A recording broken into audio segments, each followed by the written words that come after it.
Hello students, welcome back for your online classes. This time we are again going to discuss all about your modal verbs. If you have remembered in your last lecture, we have studied all about your modal verbs, which are most important to you. But in your book, there are two or three more verbs already given to you. So in this lecture, we are going to discuss about three more verbs. First one, need. Second one, used to. And the third one is dare. These verbs are also called modal verbs. And when to use it, all the information is already given in your book. But still, I'm going to give you some more examples so that you can just understand these verbs and their work also. So basically, when you talk about modal verbs, need, don't need to do, not necessary but possible. Use the negative form of need to express that something isn't necessary but possible. At times, English speakers use don't need to express that they don't expect someone to do things. When you say usually need, it means you don't need to do that. You don't need to go there. It means you are expecting someone not to do that work. The example which is given that you don't need to come to the meeting next week. If we can check more, when referring to the past time, if we ever talk about the past time, in past time, if you are supposed to use need, then need must come with have plus past participle, that is your verb's third form. For example, we need not have waited for them. It means in past we are talking about that we shouldn't wait for them in your past duration. Now, when you talk about modal verbs, used to is always comes with the infinitive. Used to is a phrase that can mean accustomed or habituated to, or referring to something from the past that has no longer true.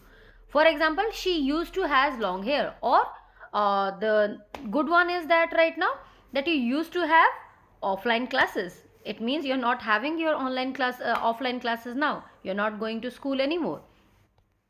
When you talk about used to in the negative formation, for example, I didn't use to want to have a nice house. It is a negative sentence, as well as you are using used to. So I did not used to want to have a nice house. It means I never ever wanted to have a nice house. That is the thing which speaker wants to say. Now, modal verbs dare. The dare is also given in your modal verbs chapter. So, as a modal verb, dare has two forms, dare for the present and dared for the past. It is used mostly in interrogative and negative sentences, because we usually say that don't dare to come to me, how dare you to do that. It means we mostly use dare for to show negative and interrogative sentences. Dare means to have the courage to do something. In negative sentences, it denotes lack of courage to do something. For example, if we talk about she dared not open her mouth, it means she hasn't got the courage to open her mouth. And if we can see the negative sense examples, he dared not stand in front of you. Khan dared not to kill the snake. These are the negative sentences to use the modal verbs in the negative form. Now, when you talk about modal verbs dare in interrogative sentences, always dare comes in the beginning, and this is how your interrogative sentences will make. Dare she say so in front of me? Dared she disobey her husband? It means dare, whenever dare will come in front, it means it is an interrogative question. So, most of your modal verbs are already cleared through your book, and I believe the examples which is already given in your book, that is already understood to you. There is one more which is almost about ought to or ought not to.